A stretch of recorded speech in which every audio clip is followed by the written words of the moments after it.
Page 34. Pure, White and Deadly, by John Yudkin, 1972. Chapter 5. Is brown sugar better than white sugar? By far the greater part of sugar from the cane ends up as refined white sugar. A small quantity is sold as brown sugar. But not all the brown sugar available to the consumer is this unrefined raw cane sugar. Some, as we have seen, is manufactured from white refined sugar, i.e. either from cane or beet by the addition of molasses or caramel. Unfortunately, it is legally permissible to describe as a demerara the light brown sugar made in this fashion, which bears a superficial resemblance to the raw sugar produced in the first boiling.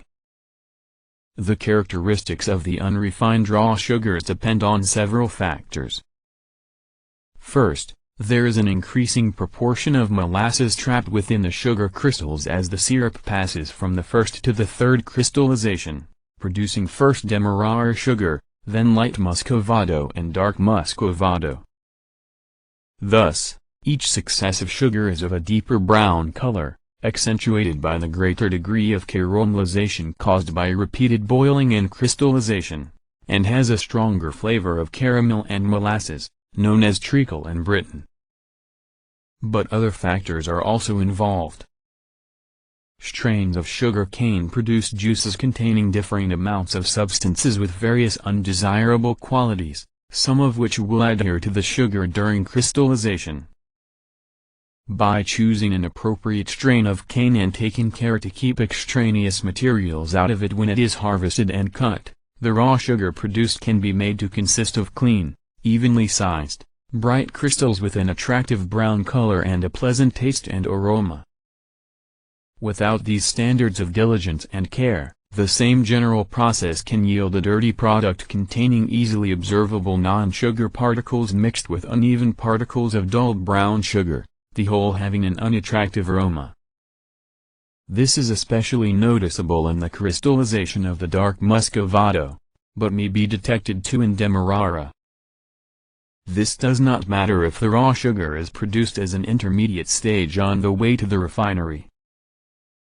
However, some of this dirty raw sugar, not really fit for consumption, is put on the market side by side with the clean raw sugar intended from the outset to be consumed in the unrefined state.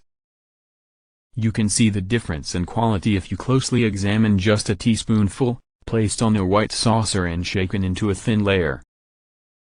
Careful inspection will also show the difference between these unrefined sugars and the brown sugars made by adding molasses to white sugar. With the latter, you will notice that the color is only on the surface, and a quick rinse with a little water will reveal the white crystals of sucrose. In the UK, however, this kind of testing should be unnecessary, since labeling makes it easy to distinguish these two kinds of brown sugar. The raw sugars are labeled as a unrefined or a raw, and the country of origin is given. The colored white sugars have to be labeled so as to indicate their ingredients. The wording will be something like ingredients, cane sugar, molasses. These sugars are also likely to be given some such description as a light brown or a dark brown or a London demerara or a golden granulated. There was a time when brown sugar, like brown bread, was considered to be less pure and less desirable. It was also less costly then. As a result, it was the wealthier people who ate white bread and white sugar, while it was an aspiration of the less wealthy to be able to do the same. But from time to time a minority took the view that, far from the brown color indicating a degree of impurity, it indicated that the food was better because it had not been deprived of some important nutritious components. Unlike brown bread, however, which is almost always bread made from flour produced from whole wheat or lightly milled wheat, a great deal of the available brown sugar is made, as we saw, by the addition of caramel or molasses as a coating to crystals of refined white cane or beet sugar. Many of those who buy brown sugar do so in the belief that they are buying raw sugar. This does not matter much if the brown sugar is bought because of its taste.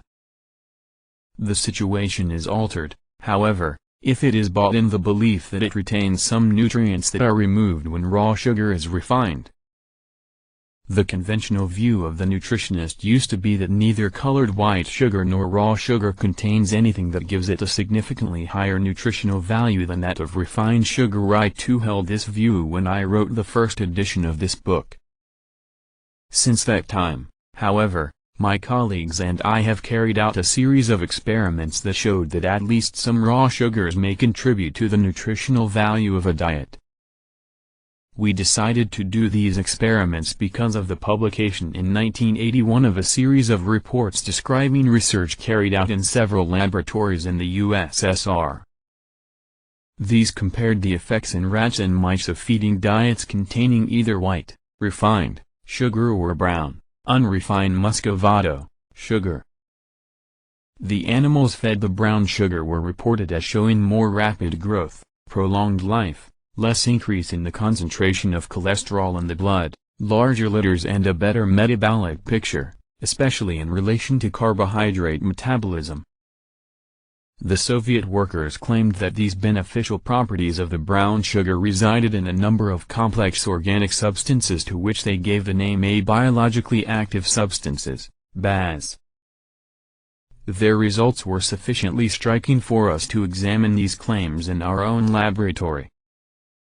We made up our usual sort of laboratory diet, which contained protein, fat, vitamins and mineral salts, together with either refined sugar or brown muscovado sugar or pure starch. We fed our rats from the age of 3 weeks with one or other of these diets. Our results were very different from those reported by the Soviet workers.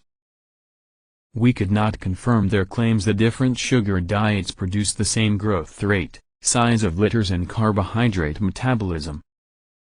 The only differences were the usual ones we had discovered between rats fed sugar and rats fed starch. After about 2 years of experiment we were about to discontinue our research when we decided to carry out one last investigation.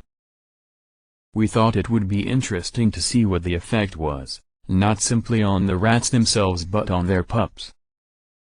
We therefore allowed the pups to stay with their mothers until they were ready to be weaned at 3 weeks or so.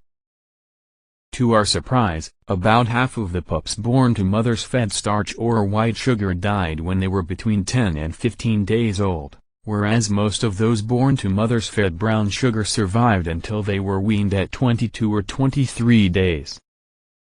We repeated these experiments several times, until about 300 pups had been born to mothers on each of the 3 diets. Of the total of 909 pups born, the survival score was 37% from mothers fed starch, 53% from mothers fed white sugar, and almost 90% from mothers fed brown sugar. What is more, every one of the A-starch pups and A-white sugar pups, even those that survived, were clearly ill, with swollen abdomens and weak hind legs. On the other hand, none of the A-brown sugar pups showed these abnormalities. We were unable to identify whatever it was in the brown sugar that kept the pups alive and well. We did, however, get as far as showing that it was not some complex abiologically active substance, since the effect was still demonstrated when we incinerated the sugar to ash. This burnt off all the organic material as well as the sugar itself, leaving only mineral salts. When this ash was added to the mother's white sugar diet, most of the pups survived, just as they did when the mothers were fed on the brown sugar diet. What conclusion can we draw, then, about the comparative value of the white and brown sugars? First, we can be sure that the colored brown sugars have no measurable nutritional advantage over white sugar. Even when the only addition is molasses, the quantity is far too small to contribute anything worthwhile. Second, we have not found so far that raw sugar modifies any of the undesirable effects of white sugar. But, third, I have to say that the dark muscovado sugar, which carries with it a sizable proportion of the molasses from which it crystallizes, does contain some materials that in some circumstances can contribute to the nutritional value of the diet. We carried out our experiments not so much because we thought they might tell us something directly about the effect of raw sugar on the health of baby rats, but because the whole process of reproduction, a pregnancy, giving birth and lactation is a period of physiological stress. A diet that is for most purposes just adequate is more likely to show a marginal nutritional inadequacy when such a physiological stress is imposed. If, then, I am asked whether one should eat brown sugar or white, my answer is in two parts. First, for reasons that are explained in the rest of this book, I strongly believe that it is better not to eat sugar at all. Second, if you feel that you must take sugar, then it makes sense to eat brown sugar, provided it really is a good quality raw sugar. You should choose a clean, dark muscovado sugar, which contains the greatest proportion of molasses and so of the unidentified nutrients. You should also remember that it is white refined sugar that is used by the manufacturers of all the common soft drinks, ice cream, confectionery, chocolate and sweet cakes and biscuits. Page 38.